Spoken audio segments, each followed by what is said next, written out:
আপত্তিকর মন্তব্যের পর প্রেমিকাও হারালেন রণবীর। নিজের আপত্তিকর মন্তব্যের কারণে বেশ বিপাকে আছেন ভারতের জনপ্রিয় ইউটিউবার রণবীর।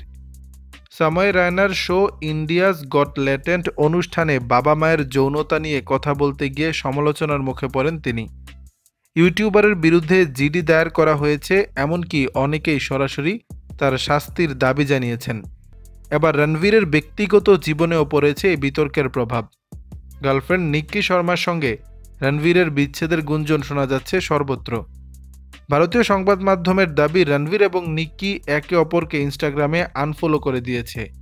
আনফলো করার খবর ছড়িয়ে পড়ার পরেই এই ব্রেকআপের গুঞ্জন আরও বেশি তীব্র হয়। তবে সম্প্রতি নিকির পোস্ট করা একটি লেখা দেখে স্পষ্ট হয়ে যায়, রণবীর এবং নিকির সম্পর্ক এখন আর আগের জায়গায় নেই।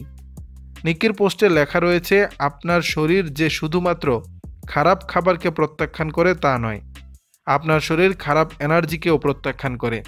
যখন কোনো নির্দিষ্ট জায়গা, মানুষ অথবা জিনিস আপনার শরীর প্রত্যাখ্যান করতে শুরু করে, তখন তাতে সহমত হওয়া উচিত।